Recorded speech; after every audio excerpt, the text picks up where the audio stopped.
You hear a microbiologist, called Dr. Jane Finn, giving a presentation about the overuse of antibiotics. You now have 90 seconds to read questions 31 to 36.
My name's Dr. Jane Finn and I'm a microbiologist.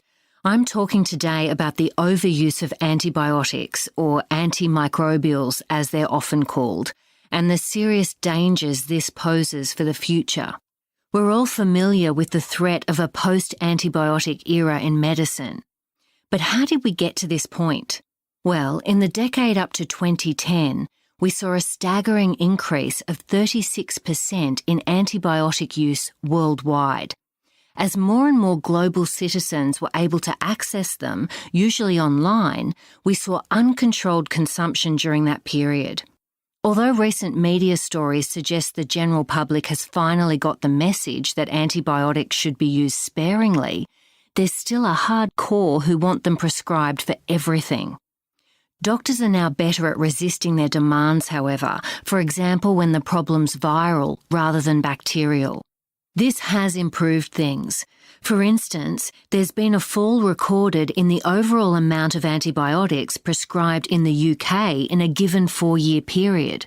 At first sight, that's welcome news. The data shows that this decrease hasn't had a negative impact on patients with common infections like pneumonia, but we simply don't know yet if it's made any impression on rates of antibiotic resistance. Other data shows that GPs have reduced the amount of antibiotics they prescribe by 13% over this period. Dentists have also reduced their prescriptions by an impressive 20%, but the figure for hospitals is much lower. So it's not an equally distributed decrease, so the picture's more complicated than it may at first appear. Something else complicating the picture is a widely reported medical research paper published recently. This suggested that short courses of antibiotics work just as well to treat most bugs as the traditional longer courses of a week or so. Those conducting trials suggested that there's insufficient data to prove that short courses encourage antibiotic resistance and argued that it's using antibiotics for longer than necessary which increases this risk. The newspapers ran away with the story, however, and sent out mixed messages by suggesting it was okay for patients to stop treatment once they started feeling better. So I'd urge caution. After all, an improvement in symptoms doesn't mean that the underlying problem has been resolved. Also, we can't recommend widespread change on the basis of one article in a medical journal. In any case, as the original authors were careful to stress, the suggestions aren't appropriate for all bacteria-based illnesses, and TB was the example they gave. Indeed, some bugs have proved especially resistant to antibiotic treatment, and the best known is probably MRSA. This came to light when, as a life-threatening condition for patients hospitalised for other reasons, it became particularly tough to treat. MRSA bacteria is notorious for being able to survive for long periods on surfaces like floors, taps, and even fabric. And of course, the fact that healthcare facilities are visited by huge numbers of people means the bacteria spread easily.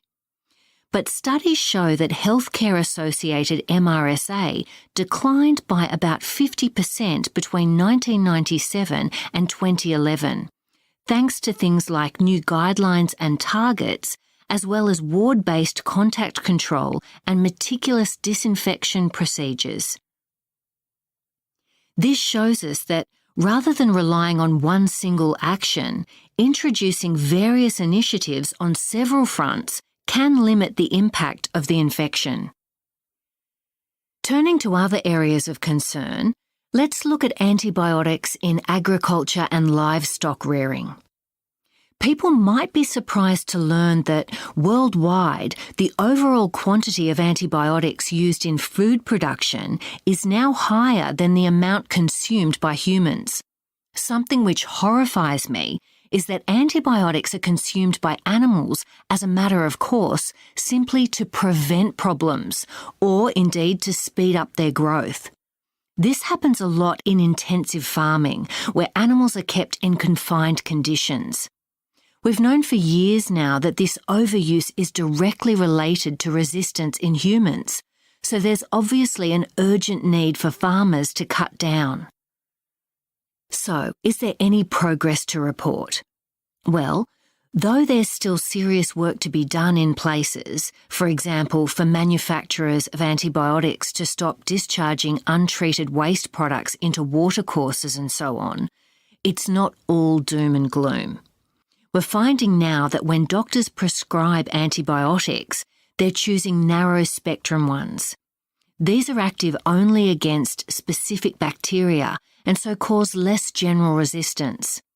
And something which is being talked about excitedly in the pharmaceutical industry just now is a therapy which uses bacterial viruses called phages to treat infections, something which was first practiced about a century ago.